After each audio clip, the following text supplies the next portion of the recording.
Hey guys, welcome to the Spiritable podcast. My name is Luke. And my name is Richard. I'm currently getting my master's in theology. And I have absolutely no marketable skills whatsoever.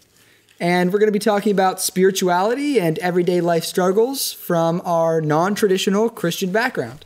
Obviously, we don't have all the answers, so we're going to be dragging on some guests to diversify and talk about their opinions and perspectives. Yeah, and we think it's weird that people aren't more open talking about spiritual ideas and stuff like this in everyday conversation. So we're talking about it here. Boom. Should we let's start then. Let's start. So hi, thank you for tuning in to the Spiritable podcast. We are here today with our dear friend Richard Shao. Hello. Is your full name Richard? It is. Yeah. Okay, I stumbled over because I wasn't sure. Yeah, Richard. We are here with our good name. good friend. It is. It's a good name. That's a good name. So Rich and I and Richard all go way back. We worked in a boys' dormitory. Together. Man, I'm struggling with my words already. We worked in a boys' dormitory together for 4 years, 3 years, and then 4 years. I was there while you guys were Thundercats. Well, yeah, but we all worked They together were for 4 in the years. dorm as students. So and Rich was our mentor for a then, while. Yeah, then you guys came as RAs, and I was a housemaster. And so I don't know, it's been more than 4 years. We worked together for 4 years, but we've known each other for like Seven? 7, 8, Yeah, something like that. something like That's that. crazy. It is crazy. Well, I guess like 9, 8 at this point, right? That's why I said 7 or 8. All right. I was doing the math myself. I was much more scared of your hit than his. And mine was softer, actually. Yeah. I just grazed some peach fuzz or something. Yeah.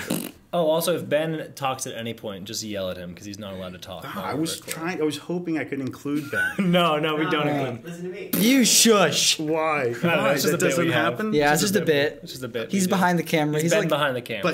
But you do acknowledge Ben sometimes? we- acknowledge yeah, that he we shouldn't talk talk. about him, not to him. He's like the little troll that we have to have around to make everything work. be But like- no one actually wants to scuttles about see behind the him. scenes. You should be like, it could be a creature, not He a is a creature. creature. I know. Yeah, no, he it's is a creature. I'll Yeah. take that description.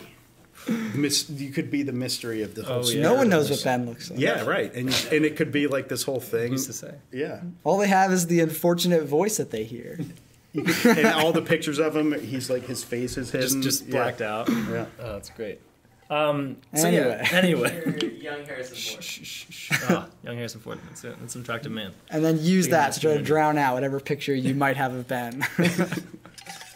But yeah, Rich, man, you have such a rich history. Hey. So I'd love to hear some of your background, your Background. life, what brings you to this seat Oh, goodness. today, and like your kind of spiritual journey as well. Besides our friendship Mm-hmm. and our history, and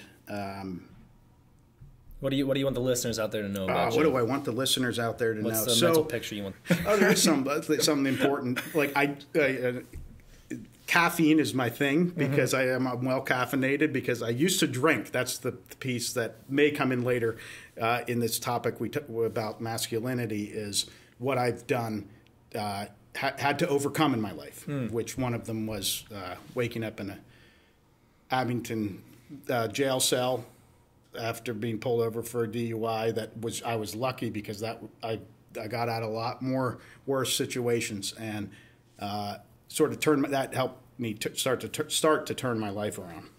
That was like a first real spiritual battle that I faced and won eventually. So that's a big part of it. I do think faith for me through that was the only thing that really got me to the point of reaching place of overcoming that addiction and other addictions, drug and alcohol addictions, as well as purpose, finding a purpose. Yeah. So, I think those are. I'm already giving the answers away, and I say the answers, the things I've come up with, because we talked about this earlier about what we're going to talk about, and we did. We went over Bigfoot, aliens, deep state conspiracies. I mean, we could go on, man. Oh, that's a big one. There's so much. I going know. on I was looking up conspiracies today just because I was like, oh, I wonder if I'll talk about. Yeah, this. we may. I mean, who knows where we're going to go? There was one right? night when Rich and I were talking back when we worked together we were talking till like 3 a.m. and the entire next day I just spent questioning my whole existence and like what I knew about reality. It was weird. I was in a very strange place.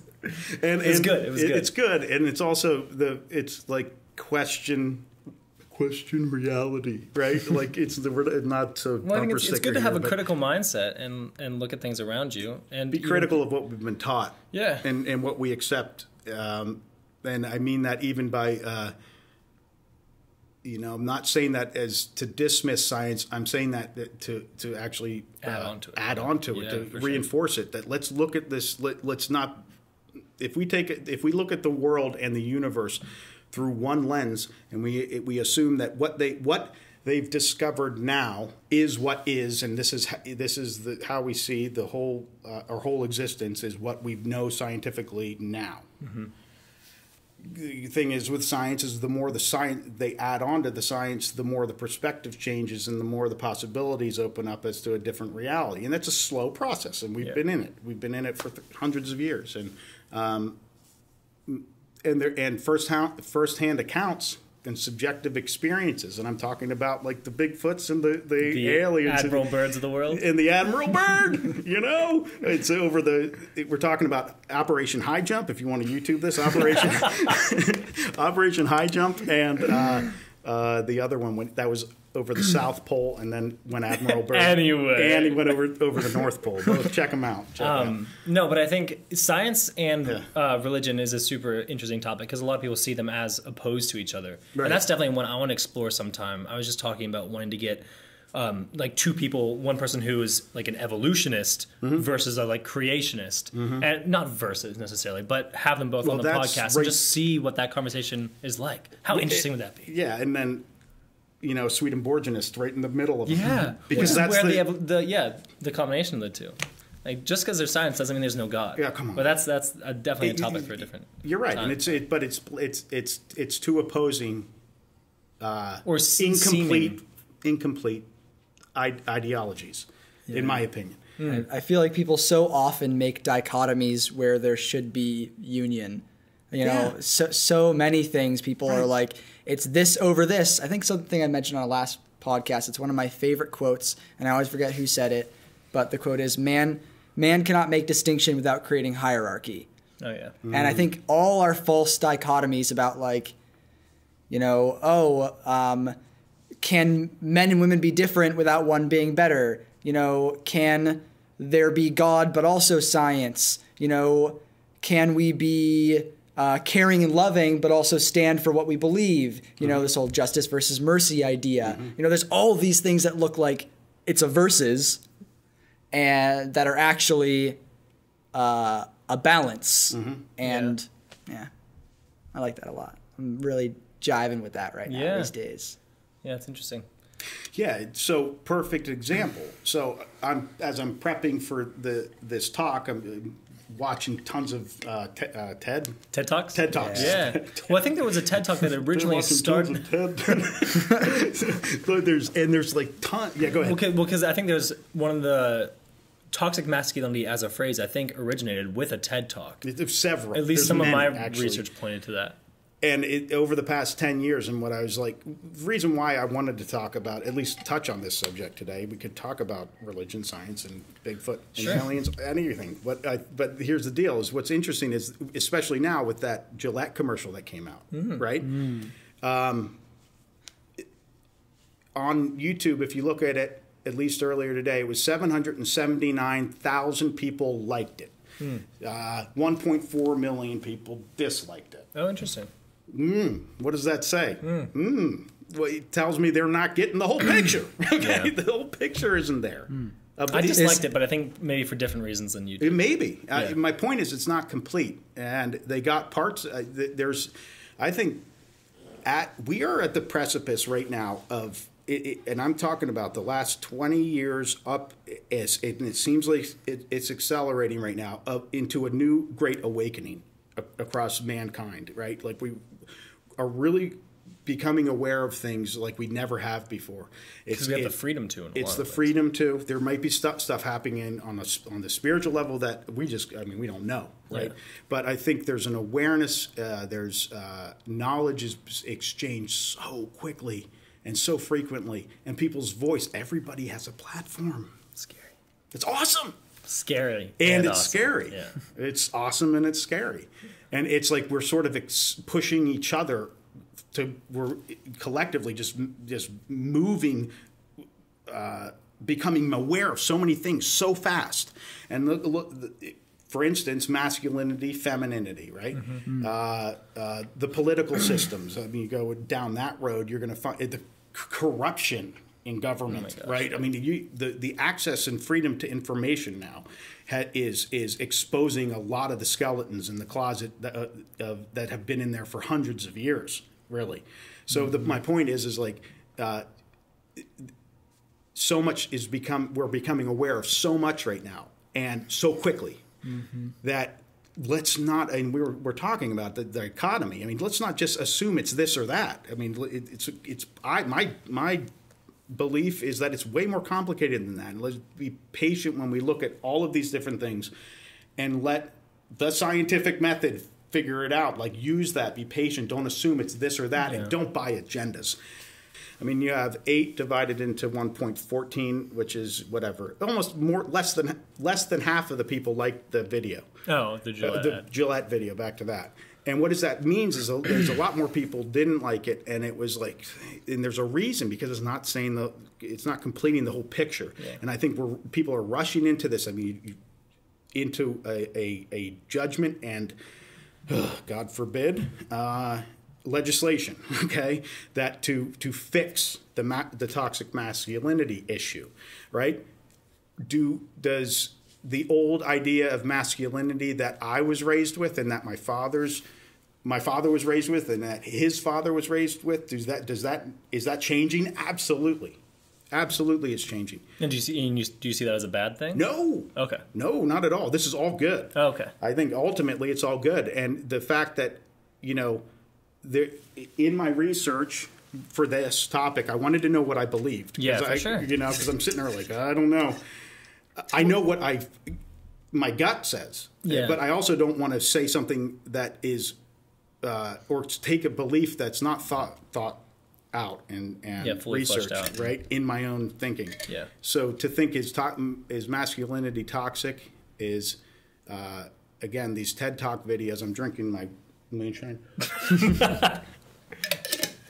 It's water. That would be an aggressive amount of moonshine.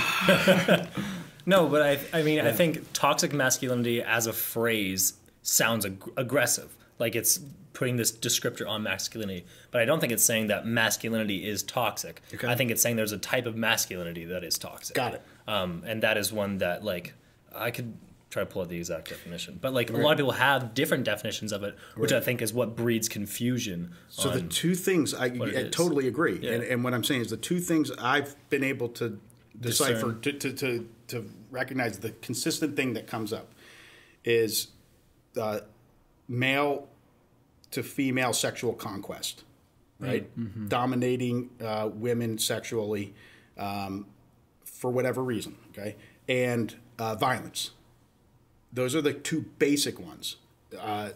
Maybe even you could go into the patriarchy, like that women have been oppressed in the business world. That could be a third, I think. But basically, what these videos have been, I was watching, and I think it's suggested by that Gillette commercial, is just that: is that there's the bullying or the violent and aggressive, and that there's the like sexual conquest, right? Yeah.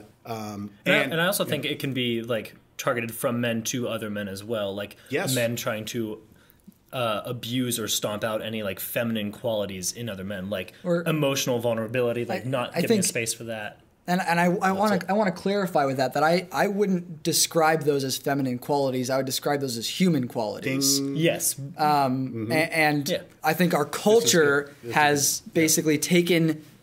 Now, I think that there are important distinctions between men and women, but I think that people have taken where men and women meet in their humanity and divided that up and pushed it to either side. Like, men have to be strong and rough and a go-getter and Don't cry. Don't cry. Men don't cry. Yeah, and so there's things in there that are good and bad. I mean, people should be confident and like assertive, and I think that's a human quality. But they're like, okay, that's with men, and with women, you have to be sort of small and delicate and submissive, agreeable. Right. But also, we put over with men, you can't be anything else. You can't ever show weakness. You can't ever cry. You can't be emotional. You can't seek understanding even. Like, you can't. Don't budge. Yeah, don't budge. Be stubborn. Don't give in. You know, and whereas these are women, the toxic views. Whereas women are allowed to be emotional and connective and caring and sympathetic and sweet. And if a man does that, he's, you know, all sorts of derogatory words. And if written off as a man sometimes. Yeah, and if a woman is confident and forward moving, assertive, she's written off with all sorts of derogatory words toward women. And yet people, I think there are differences between men and women, and I think people are constantly mislabeling what those differences are. And that's where toxic masculinity, and I think there's toxic femininity too. Of course there is. There has to be. Because there are just assholes everywhere. So. They really are. That's really it. And you nailed it. And I think you did a really good outline of what it has been like since radio and TV existed. Okay? Let's say that.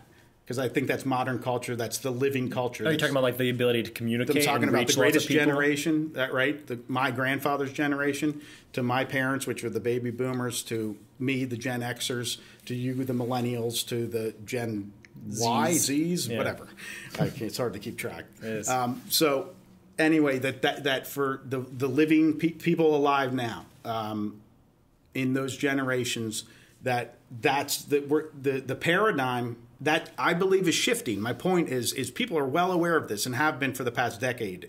I think only really recently, maybe the past year, they've come up with this toxic masculinity term, and even the APA, the American Psychological Association, has labeled it as something that needs to be addressed, and which is mostly a female organization, by the way. The psychologists, there's only 15% male psychologists on that board, apparently. I could be getting my facts wrong, but I read an article. I drop in a few names here. Michael Gurian has a really good understanding of males and what they need to in the education field department, and how to and being a part of a organization that has done that and used the Gurian model has been, I think, really effective, personally, from what I've seen, because guys are different and they need to be taught differently. But it can be hard to say that sometimes. Say that again? It can be hard to say that too sometimes, that guys are different and need to be taught differently. Yeah. Where?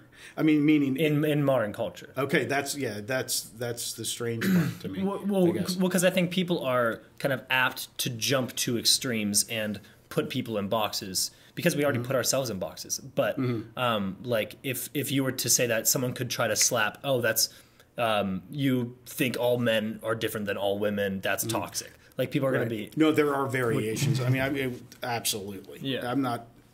I'm not saying you're doing. It's just interesting how people can jump. But most boys do the Gurian model well, is what I'm saying. And to what you were saying is one of the things that is so World War II generation, or the greatest generation, as these guys. Very humble name. Yeah, right. These guys, I believe it was from the boomers. Is it Tom Brokaw or someone? Wrote a book called The Greatest Generation. I think that's why they get coined that. But it was these are the people that went through the Depression,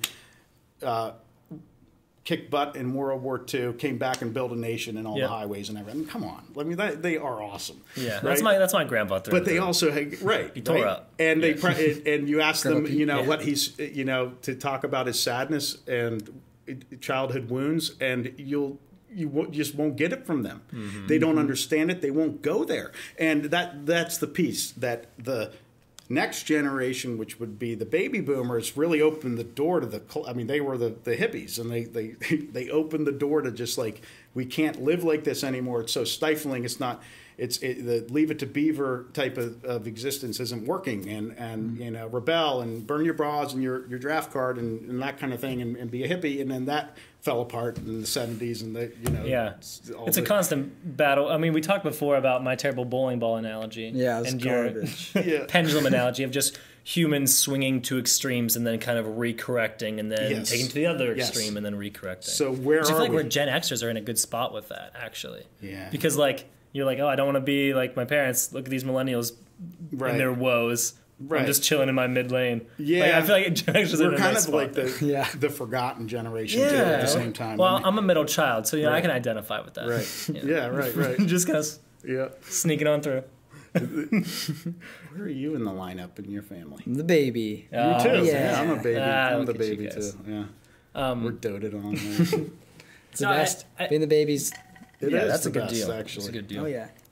I do think it's fun we to don't talk about. succeed as much as the other ones, though. Apparently, the oldest ones are the most Oh, successful. the most successful. Yeah. We'll see. My sister won a Grammy. My sister that's won true. 2 Grammys. That's true. Okay. Wow. I didn't know that. Yeah. And I'm trying to pay for life insurance. I'm trying not to drink Rockstar energy drinks. That's right. Wait, did she orchestrate? She's involved in music, choral, right? A choral. The group is called The Crossing, and it's a lot of people, 30 people choral group. It's really cool. It's contemporary. They do. I've seen them, and they're really interesting, powerful stuff. It's great. Yeah. Oh yeah, I want to say it's fun to be able to talk about masculinity with you guys, because we did work and live in an all boys dormitory for 4+ years, and that was so much of the conversation was having 30 guys around you, and like it's a hyper testosterone atmosphere, but trying to figure out how to breed the best kind of masculinity out of that. Because we had so many times where we could enforce toxic behaviors, and riding that line to allow emotional vulnerability was, I think, an interesting progression in my time working and living there in the dormitory. No, I'm glad you brought that up, because actually I think we would, all three of us would have a really good understanding of the development of the young male psyche during the past decade.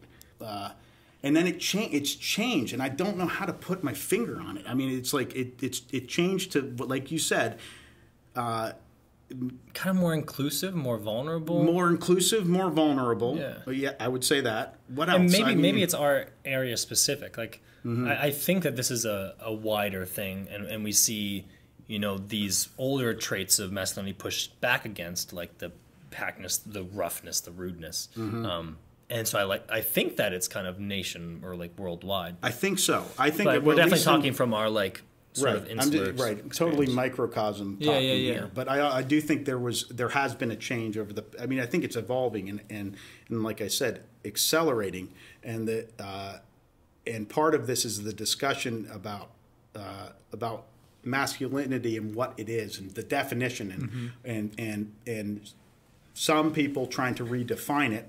I think partially effectively.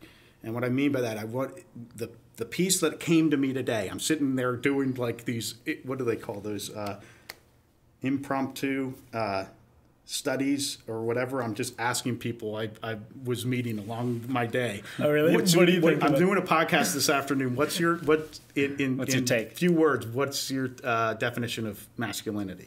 Right? And it was really interesting. Was the younger? I asked a guy that I know, a friend who's about 23, right? And I think he's the coolest guy. I totally envy his beard. He looks like Bradley Cooper in American Sniper, right? Like when that act, like he looks like that, and he's just the tough guy and old school tough. Little But he's man only crush. like, total old man crush on the beard. All right, I wouldn't want to be him, but I would on his beard, and because it comes in really nice right here, right? What's up? Where you That's struggle? why I have a goatee. It doesn't come in as nice. Tell me about it. Tell me right? about it. I don't know what you guys are talking about. Yeah, see, right. Anyway, beard. You do have a nice beard. Thank you. I grow a little more, a little fuller. Yeah, I'm growing it out right Good. now. Yeah. I had to cut it down for something. Got to match the coif up top, you know? Yeah, it's getting long up here. Yeah. Like, Sorry, visual references. Yeah. Oh, yeah, you guys. Oh, because we do both audio and video. Right. Yeah. Yeah. So Luke has a coif, and his beard is almost good. Yeah. What am I talking about? So he said, this guy's 23, a man's man, Uh-huh. said, I said, what's your definition of masculinity? And he said, kind, caring, and compassionate. Like quick. Like didn't think about it. Yep. No hesitation. So then I go and I'm at Dick's Sporting Goods and I said, what's your definition? Guy, same age. What's your definition of masculinity? And he's sitting there he said, what's that? He said, what's that? I said, what, masculinity? He's like, yeah, what's that? I Wait, turned was to he his serious? buddy. Yeah, he's guy was stocking the shelves. I'm like, what's your definition of I'm doing a podcast. What's your definition of masculinity? He paused and he said, being honorable. I was like, good. Okay. That's good. I can chew on that. Yeah. Then the other guy said, I said, what is it like? What is it for you? What is it to be a man? I said to the other guy, and he said, to be a stand-up guy, which, Okay. you know, we all know what Honorable, that I means. feel like that's kind of Yeah, the same. Same thing. And then I asked my wife, I said, Sweet Love, because that's what I call her, Sweet Love, right? And she calls me Sweet Man, and this will come in later. Short for Sweet Man is Sweema. Sweema? Right? So just so you know. It's the same number of syllables. Yeah. How's It that is. short? Yeah, why is that? I mean, I think it's just as long to say. The N, the N takes a long time. too much. Turn. So she said, I said, so Sweet Love, what's your definition of masculinity? And she gets a little smile and she says, Sweema. Right? Like I'm her definition of masculinity. Very cute, very cute. That is cute. And I was like, that's cute.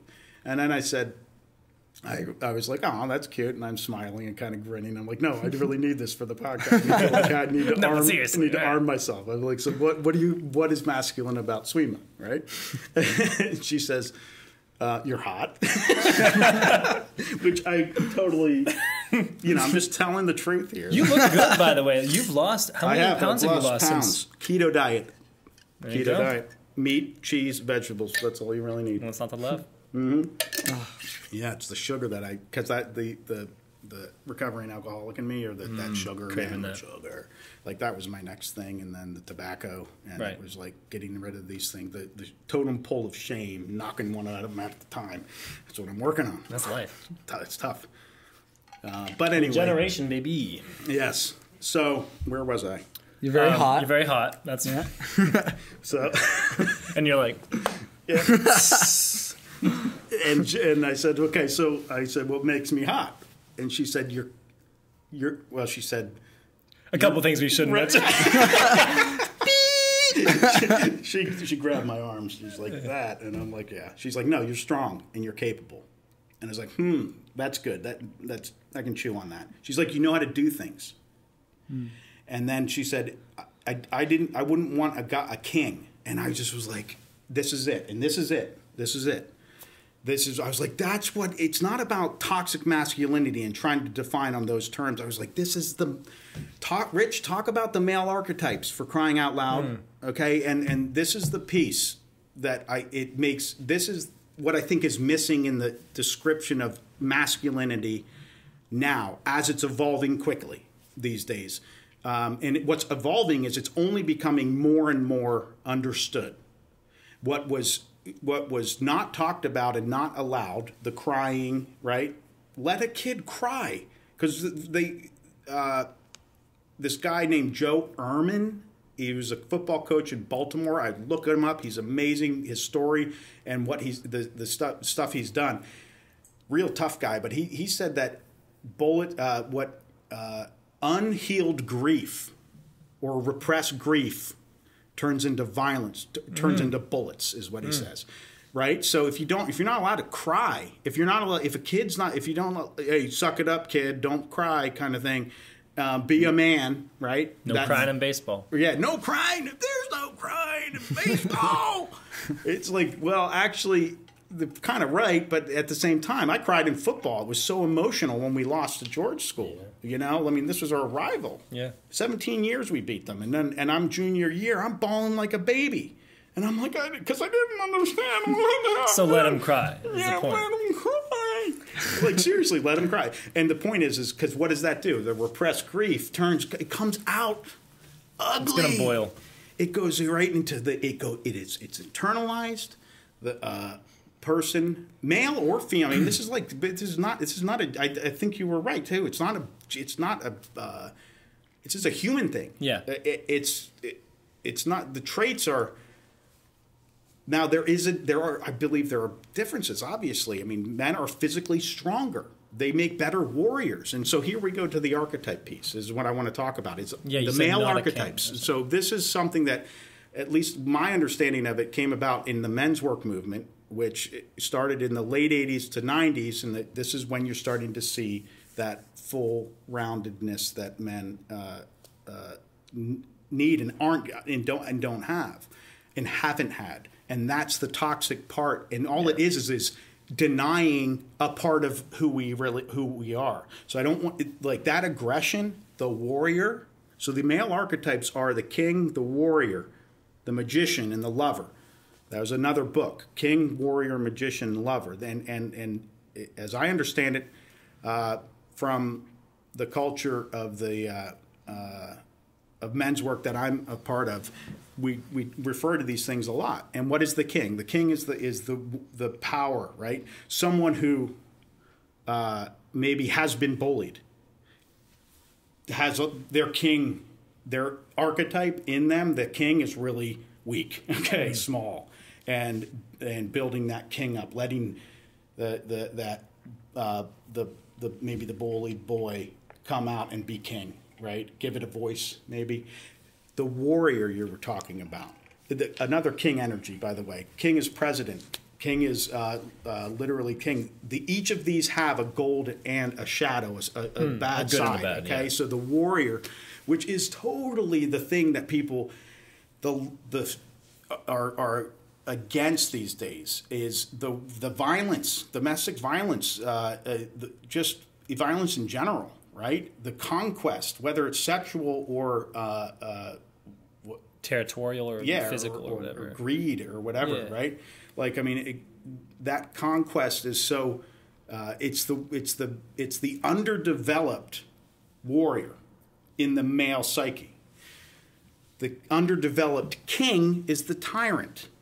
He's the one that bullies. He's the one that does these things that a tyrant would do. Right? Sort of like the bullied kid that becomes a cop so that no one can ever bully him again, kind of mentality. Right, and they're the ones that make you shiver. Like, oh, no.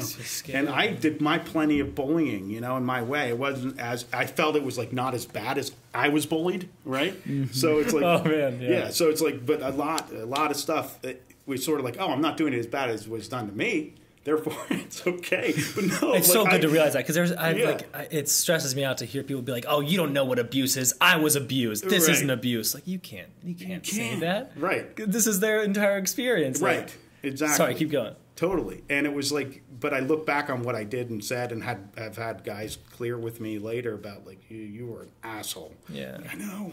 Sorry, I know. I'm paying for it. Like, I'm aware of what it is. I'm acknowledging the pain caused and suffering and doing my best to just like forgive myself for it. Right. And so then the good warrior. The good warrior. So the good warrior is the protector, the provider. They're the ones that I love this term. I heard it a few months ago. Is an unknown quote with an unknown author that says, it's better to be a warrior in a garden than a gardener in a war. Yeah. I'll have to think if you're about fighting a war, you want a gardener. But if you're the warrior with your sword sheathed tending to plants and taking care of tender little saplings and flowers and stuff. There's something powerful in that, meaning I can take my sword out and kill. I know how to use it. I can be dangerous. I can be effective in conquering bad things and bad people. But I'm going to keep my sword sheathed, live in a garden. But if we're facing a war, whether I keep my sword sheathed, live in a garden. Yeah, and if I know how to use it, I'm trained, I can and will, if I need to step into that role and protect as a protector, which that goes back to what my wife said. She said, I wanted to marry a warrior. I didn't want to marry a king. I grew up as a princess, meaning she was the second in her family of 9 kids, and she was the princess. Yeah, queen. She's like, I didn't want to be a queen or a princess. I wanted to know how to do shit. Yeah. She didn't say that. I said that. She doesn't swear like I swear. But she's like, I wanted to know how to do something. And I wanted to marry a guy who knew how to do things too. And that wasn't afraid that could step up, if need be. And that's the piece of the warrior. Come on. How many, the list of the good warrior is endless in our society. We could go through tons of people that have they're exemplified everywhere and honored and there's no shortage of examples of that. So there was the king, warrior, magician, and lover. So magician. So if you want to like quick magician, lover. So the magician is the creative force, right? So like. The positive would be the picture. Okay, Eagles fans, picture the Super Bowl, right? And we're sitting there, and there's Nick Foles, right? And he's like, goes up to Doug Peterson. He's like, "Yo, should we do Philly, Philly?" And he's like, "Yeah, go ahead." It's a trick play. Boom, and he's in, dude, and totally tricked him. Like this creative genius, like a wand, like boom, right to the defense of the Patriots, and totally left them like. That's a great moment. That was so good. And then the flip side, like the shadow, would be like Brady and Belichick. Man, these guys, they cheat their way to win. Oh, gotta bleep that out. Sorry, that was to my brother Steve. He's a Boston fan. I know. Steve. Yeah, sorry, Bo. It happens. But no, you guys are good. It's all good. You won the last one. Anyway, but someone who uses their creative power for bad. Lover. So the positive, this is the kid that was the more, maybe if they're more effeminate or if they're gay, was picked on for that. That lover, the compassionate, the gentle, the caring, right? That's the one when turned or flipped is that comes out sideways too. Think about a love, flip that. What's it? Sex, domination, rape, right? So that's the flip side. But the lover is the more gentle, nurturing part of us. Compassionate. Yeah. These are all parts of the male being. We have all those components, and that's the piece I was like that sort of dawned on me, because my wife knows my order. It's warrior. Magician, king, lover, like in that order. Okay. I think you both have a lot of warrior, but I don't think I'm very strong. Yeah, we got some fire. No, we do have fire. Definitely fire. Right. Yeah. Like temper too. Like we both have tempers. Doesn't flare out too often. No, it doesn't. Thankfully, but I can see red, and that's never a fun time. Yeah, I do. Me too. Yeah, right. We're dangerous. We're the warriors in the garden. Okay? Yeah, I probably why I resonated with that. I think so too. That's why I resonated with it. So warriors in the garden. But in our culture, that's my point. Is the warrior is the thing least understood. You think unfairly attacked sometimes? No, I think because thank you previous generations who've repressed the other parts. If you repress the lover, right? You repress the compassionate and needing to talk about feelings. They even came up with a word.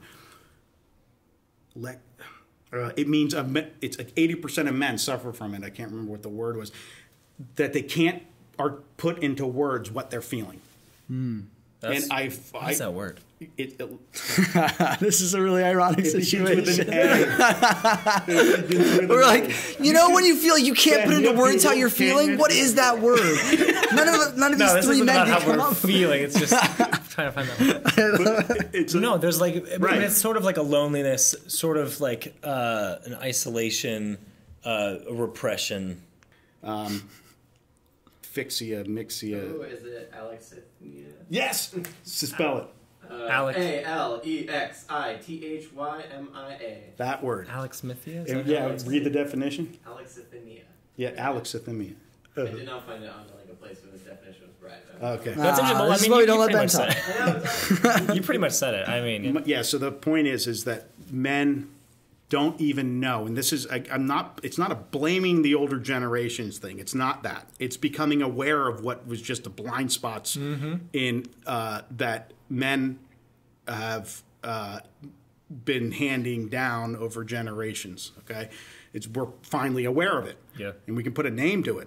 And what it is that men have a hard time even putting a name, even knowing the words of the emotions that they're feeling.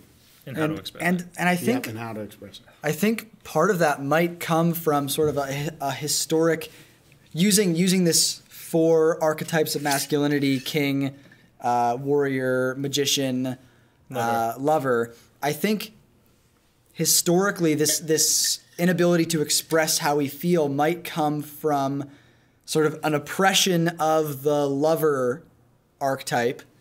And I think when you repress that, I mean, maybe the Depression or just disregarding. the other ones don't have it as a balance, because I really think it's not like, I think that people are Have primary ones, but I think a balanced man can experience all 4, has all 4 inside him, is able to be all 4, because I think different times call for you to be a king or to be a warrior or to be a magician or to be a lover. And when, I need to deal with a situation where I need to be kind and caring, but I know I'm not allowed to be, got to pick one of the other ones, and it's using a tool for something that's not designed to use. And of course it's going to be destructive. Or I have no clue how to be. Yeah, I have no yeah. practice in how to be not compassionate. part of my framework. Right, right. I think it's really interesting that sort of historically the lover has been stifled, and so the other 3 have been used for uses that they weren't supposed to be used for. And so now I think with the toxic masculinity movement, people are recognizing the shadow, like you put it, of these other 3 roles, particularly the warrior, and I think secondarily the king. You know, there's a huge problem with authority, both I think on the side of authority and on the side of people that aren't okay with authority. There's a give and take there. There's a battle. And we are promoting the lover, but I think we need to watch out for, in this idea of toxic masculinity, that these other 3 archetypes aren't all bad. Right. And I think that's where toxic masculinity can fall short. Ding. Is that That's exactly what I was going to say. Yeah, dude. sometimes we still need to be able to step up and do that. And so being able to promote the one without diminishing the good parts of the others, I think is really important. And the promoting one without diminishing others applies to everything these days. I mean, men and women, political spectrum, just everything where people argue, I find is a constant, like, in order for mine to be valued, yours has to be less valued. Scarcity mentality. Right. Sort of. That Yeah, doesn't work. scarcity mentality. That doesn't work. And what does work is, wait, maybe I don't know the whole picture. And this is, again, I've been thinking about, because you asked me to do this podcast and I picked my topic and I'm like, okay, and I'm just like, I don't Going know. in on it. I'm going in. And Yeah, I've just yeah. been thinking about it nonstop. And I realized at the end of it, I was like trying to argue about whether this is, if I disagree or agree with this toxic masculinity narrative that's out there. And I'm like, I was like, it's not full. And until I had that conversation with my wife and realized it's the archetype, that's what's missing, is the understanding of the whole male psyche. Yes, of course, don't bully, but there's also what's the physical, when kids can contact physically, wrestling or whatever, that's competitiveness and finding out where you are in the hierarchy. And maybe I shouldn't wrestle the guy that's 20 pounds heavier than me and full get stuffed. of rocky steel arms, right? You know, or anything like that. That's one of my nicknames. My wife just That's what I get back to college. man, rock steel arms. It's a terrible nickname. Hey, Rocky Steel Arms. Man, rock steel arms. How you doing? So yeah, I think there is use and harm with the phrase toxic masculinity, and we were saying before we started recording that it's being weaponized a little bit, and there are good and bad uses of a weapon. Like, yes, it is good to push back against the things that are not rounded. Like when you have the warrior archetype without the lover archetype. Yeah, we don't want those college guys out there who are drugging and raping women. That is toxic masculinity. But shame them into oblivion. Like that's exactly. Women should be doing that right now. Like they got to point this stuff out for sure. And I just want to say on the flip side of that, what Richard was saying. We can't be so quick to label anything as toxic masculinity that we lose sight of the use of a protector or a warrior who is righteous.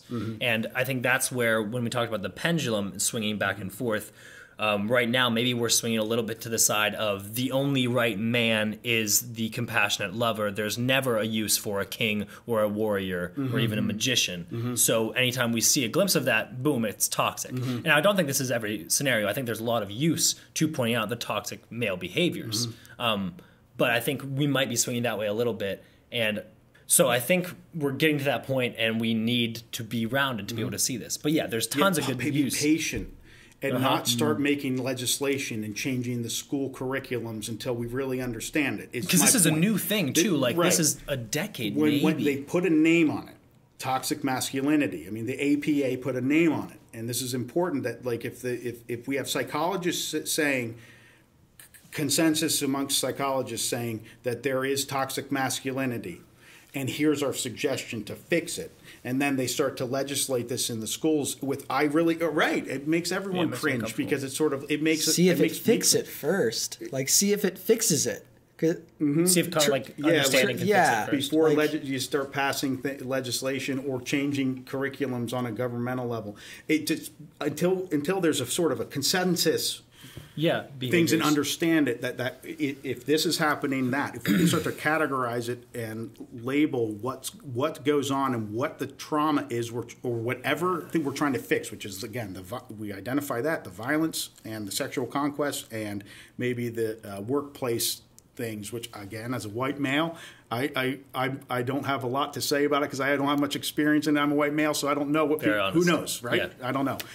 I'm open to hearing people out, and especially women out. Community is my point. Is the point I want to say is like that in order to get to this place of understanding, what men need is a community of conscious, accountable, safe men. Yeah, and I think that's so powerful. And I've been asked by people like, why do they need a community of men? And I think one of the reasons is to serve as an example. And what I mean by that is I've run into this idea that, when women understand an emotional problem that's going on, especially with a guy, they're sort of like, oh yeah, women are always good at that, And I think a lot of that is because I think women innately are really good at that. And also because culturally they've been allowed to be good at it for so long. So they have also historical... allowed, but like that's been promoted, I think, as... Well, men have not been allowed. It has been a shameful thing for men to be emotionally aware, and it has been promoted in women. And so they have a cultural history of training in it as well. And I remember... I've done some men's work, and I remember a time where I was just talking to a group of men, and I was like, oh, I've been feeling like weirdly jealous, and I don't know where it's coming from. And that's all I said. And before I started talking about it more, another guy in the circle who, in my opinion, one of the best men that may have ever lived. But he turns to me, and he was like, before you say your piece, I just want to let you know that you matter. And I was like, okay, whatever, this guy, weird. And then I started going through it, and I was like, well, I'm jealous because I feel like, you know, maybe there are like other people she's talking to. You know, maybe she likes things about other people more than she likes things about me. Maybe it's only a matter of time until she finds someone better than me. Because what would she like in me? You know, like, why is she with me? Because I'm not good at this, I'm not good at that, and I don't matter. And I was like, oh, and it took me like 45 minutes of work to get to there. And he was like, oh yeah. And that is Sponsored from the beginning. I know who that is. that is incredibly powerful. Yeah. And it's something that I at least see so rarely in men, because men are afraid to explore that. Men are afraid to practice that. And and I think men need to see that from other men to know that that's okay. Ding. Yep. Has it ever been modeled to you? Yeah. Okay, and when it was modeled to you, did you have fear around it? Once you saw someone go there, When I first saw them go there, I had a lot of discomfort around them going there. I was like, "What are you doing?" And then getting used to that, I got comfortable with other people being that for me. But it took me additionally long, and of course I'm still working on it, getting comfortable being able to be that for other people. Because there is still for men a cultural danger in that. In being like, hey, vulnerable. if you need to talk about this, like, I understand what you're going through.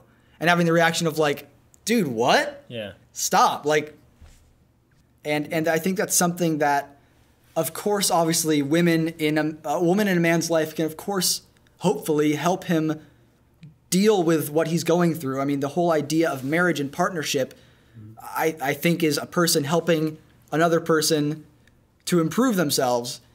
And I think there is a use in modeling that one man to another man that is extremely powerful. But I think so much of this comes back to, Rich, what you said originally, which was understanding and then action.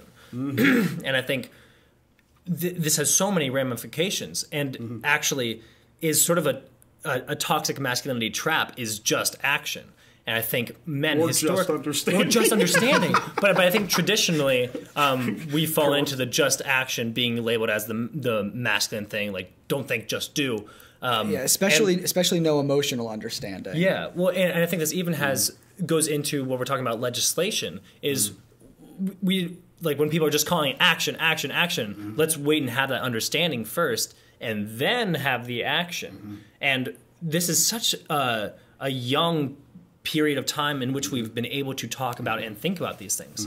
In part because we have the freedom to do so. Like back during the Great Depression, gender issues and what masculinity is and wasn't at the forefront of people's minds because they had more like physically life or death pressing things to worry about, food on the table, whatever the case may be. Then, once things got better, we could talk more about the race problems that were happening. As race things got better, and there's still tons of work to do, we're now able to talk more about gender issues and what it means to be a man. So like, this is a very new period of time where we're talking about these things, in part because our lives are so good that we can talk about these things, which is a terrific thing. But we don't want to fall into the trap of just calling for action without taking the time to talk about it and understand it. I'm saying we need understanding and then action. And on an individual level, we're saying, as a society, we want men to be more understanding, and we're losing some of that warrior action. But systemically, we're calling for action, action, action without taking the time to understand. And I think it's an interesting sort of paradox going on. Yeah, totally. Even though I'm not supposed to talk. And now I really got my point. I'm garbage, never mind. All right, I'm back in. All right, so we gotta get him on. So one thing I want to temper this conversation with, I think, is that it's easy. I agree. Go. I agree with you. I agree with you that I'm already at my point, Ben. You've missed it. You already. Wait, let's have a clean start with someone. Okay. Me. I understand where you're coming from. Let Ben go. Hold on. My Hold your point point. is that you just mentioned legislation a lot of times. Now, we can't squash like the good parts of men through whatever method that is. And I'm wondering if you have any specifics on what I that know. looks like. Because I feel like there are a lot of positive things that could be done to squash the actually destructive parts of what has been promoted in men, as we've been talking about this whole time.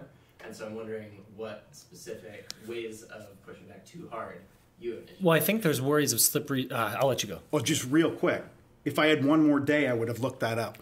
Well, no, I Like, think I would have started to educate myself on what's out there. I know I mentioned that an article I read that was on Facebook and sort of people commented on. It was from Michael Gurian, I believe, about the APA. Recent findings of toxic masculinity and their suggestions, okay, of what to do or what could be done. Yeah, I would like to read that. Yeah, look it up, and it should be relatively recently. But that's that's what I was afraid of, is that the pieces where people were starting to, well, we could do this and we could do that. One thing that I was a part of or participated in was the boyfriend girlfriend abuse, like boyfriends abusing girlfriends or girlfriends abusing boyfriends, and about the victim, that there's like a organization that helps with that for teenagers, and it's all good. But what was fascinating to me is it was all about the victim. It was all about the victim. Like there's a safe place for the victim to talk about it, that there's this number they can call. It's all good, totally good. And there was nothing about the perpetrator. And That's really interesting. Like, you never see if you're feeling like you want to hit your wife, call this number. Like, you don't see I'm just that. curious, because That's really we're talking about cause, not effect. It's reaction. Yeah, It's reactionary to it. And actually, I think out of balance right now, we're addressing the effects. Out of balance and putting perpetrators, they're the hurt people. That's why they're hurting people. And that's why they're acting out. Gosh, yeah. And it goes right back to the stuff that has been repressed of the male psyche, the lover, the kid that wasn't allowed to cry, and it comes out in bullets and violence, as that guy said. Parenting. Big parts parenting, but hey, like, I'm not a parent yet, and I'm just like, I take my hat off. I take my hat off to the parents. I mean, they've tried. All the people I know, they try really hard, and they don't get it right. And that's, I don't think that's the point. But as long as as we're learning, but that's the piece that I think was missing and was so strange. As I asked the coordinator, I said, "What about the perpetrator, the cause of the abuse?" There was nothing. There was that she could tell me that was available for him to get help. Yeah, that's really that's fascinating, because I think so much of, and our talk before about possible legislation, I think so much of what we're trying to do is just damage control, and like you said, I think damage, like nationally, like systemically, sort of. I mean, I think All at any cases? level, any level, Yeah. you know, what we're trying to do is damage control. Like, someone was hurt just now, we need to help the person that was hurt. And of course, yes, of course. Absolutely. And yeah, I don't see a lot of focus on trying to address causes or, I mean, there are some groups there's probably some groups for people that have dealt with abuse as the abuser and things like that, because I don't know if it's not well known. Yeah. But how do you find that, and how do you reach out? There's prisons, and if you think about it, it's like if there's one abuser, there's at least one or more victims. Yeah. So there's in most cases multiple victims.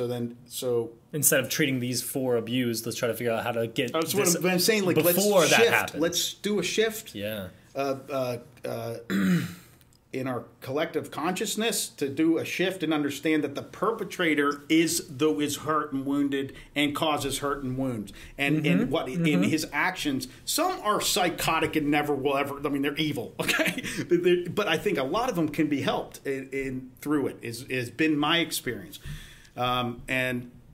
Who knows? I don't know. I mean, that's where faith comes in the picture. It makes total sense that people treat the effect of the victim first. I mean, that's like a no-brainer in the sense of like anyone who's got a heart at all, okay, is like feels compassion for what someone has gone through or been abused, and then it's like, okay, now what?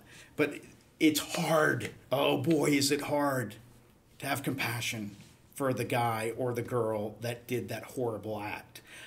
That is the gut check. And here's the thing. I did a lot of reflecting on this because it sort of baffled me that this one organization was there for the victims but not for the perpetrators, or even had a suggestion. When I was thinking about that, this was several years ago, and when I'm thinking about it, do you remember, I don't know, maybe 10 years ago, maybe more, there was the Amish community in Pennsylvania, and a truck driver drove in there, like not an Amish guy, just drove in and just shot up the school of little Amish kids. And they're on the news, right? And we've seen enough of these horrible incidences. Yeah. And we know what people's reactions are, and it's usually just shock and horror and all this really nasty feelings all over the grief and all this. And I was shocked. These Amish people, the older men and the women, the mothers, they were talking about forgiving the guy the day it happened. Like how they pray, they're praying for him, the perpetrator. Yeah. It's like that's powerful. And it was, and that their forgiveness, we want to focus on forgiving and forgiveness. It's like, and many other stories that we know about who drive into schools. What did they need? What's her name? We had Anastasia and I put on our fridge a picture of this woman. She's a black woman, and she talked a school shooter. She was the secretary at a school. I can't remember her name. You heard the recording. She was on the phone. And this kid she basically locked him in in the foyer, right? And she's talking to him because he was going to shoot the school up, and she was able to get him contained. And then she's talking, and he's like, "I don't want to go out. They're going to kill me. The cops are going to shoot me." And she's talking him real gentle, real calm. It's really cool. If you look it up, guys, it's really powerful because she knew she gave up his gun, and he was totally She connected with him on a heart level, and. He gave up his gun, and she's saying he's giving up his gun. She's telling the story to the cops, and she's the media. And then after he leaves, and she's like, "Oh, sweet Jesus!" And she was all "I can't believe it!" She's going through her process, but she held it calm and cool, and did exactly what that guy needed because she saw right through. It wasn't about to be feared. What the guy wasn't. He was scared and hurt. She saw that. Yeah. And then, because someone who's scared and hurt, it's not someone who's powerful or a jerk even. I mean, there's the jerk element, absolutely, sure. Someone who acts out like that. But the point is they're really, underneath that is the scared and the hurt. Yeah. And the piece is she spoke right to that and diffused the whole situation. Mm-hmm. And what does that person need? It's a big question. Yeah. And with the mentality, I mean, I ask myself this often. And I remember thinking, I held that Amish thing in my mind for a while. What if that was my daughter? Would I be saying that? Yeah. I don't know. I know I can't. I know I can't do that by myself. I know I would definitely need God and a higher power to bring me to that state of mind, and that they did that did that automatically. Immediate. That's crazy. Well, I feel like we should also probably start to wind down. More thoughts. No, I was about to say this has been an awesome conversation. I think that this is such an important issue in today's society, dealing with how men and women interact, how we deal with just so many different polarities in general, looking at that rounded approach, looking at sort of the good elements of what is being abused right now, the good elements of men. And I think this can apply to women as well. I don't, as a man, feel comfortable saying what the female archetypes are, but they're probably out there. There's probably books about them, and finding that balance, again, with both genders, making a whole person, not just reacting against what we were to be now the other side of the negative. Seek first to understand. Yeah. There you go. And yeah, I really, really enjoyed this conversation. I think it's a conversation that needs to be had over and over and over again. Mm-hmm. Till 3 a.m. like we used to do. Like the good old days. Oh, man. Yeah, this is my head is reeling in a very good way. Mm-hmm. This is a wonderfully exhausting conversation. Yeah, it's been great. Yeah, thanks for the opportunity. This is so fun. What I really like about it is we talked about it, and it was like, because I want to figure it out too. Mm-hmm. I want to articulate it, and I don't want to come down on an uninformed, rushed side of the issue. I don't think there's a side, and that's what this is like. It was great to. I think it's for me to think this through and come. When everyone's coming at it with a curiosity and wanting to find something higher than what they're starting with, I think that's where you have the best kind of conversations. Absolutely, and if we really want to hold the thing where it's like we know that like men aren't all crappy, women aren't all crappy. Let's come to the thing where we're all awesome. Yeah, let's do that. But we're not there yet, so we got to figure it out. But we're also growing so much, and that's just so cool that we these are the formats, the podcasting and the YouTube things that are going to educate people, and that's why I think it's happening fast enough. And I love what you guys are doing, and this is great stuff. I had a great time. Awesome. Thanks. So sorry, go ahead. I was going to just say thanks so much for being on. We'll have to have you back on to have a more lighthearted conspiracy Bigfoot conversation. Yeah. That was a very, very exciting. Yeah, I did. Visual gag. Check it out. So before we end, Rich, do you want to give any sort of plugs for your personal business? Yeah, what you got going on? I totally will. Sweat.org. Sweat.org. Or sweat.org. SWET. SWET. Check it out, men. 14 and older. It's a great weekend. Do a lot of cool stuff. And the community of men that is a part of that is awesome. You guys know. Yeah, Richard and I both went. So, guys, thank you for tuning into the Spiritable podcast. This has been an awesome conversation about masculinity and where we're going with society in that direction with Rich. If you want, check us out on YouTube or Facebook or TuneIn or Stitcher, or Spotify, Google Play, iTunes, all of those good outlets. Check us out there. Give us a review. Also, we don't have any reviews on iTunes as of the recording, so give us 5 stars and make me really happy. Smash that subscribe I will never say that. Like, share, and subscribe. So, yeah, if you have any comments, feel free to post in the comment section of a YouTube video below if you're watching us on YouTube, or send us an email at spiritablepodcast at gmail.com. Thanks so much for watching, guys. See you next time. Peace.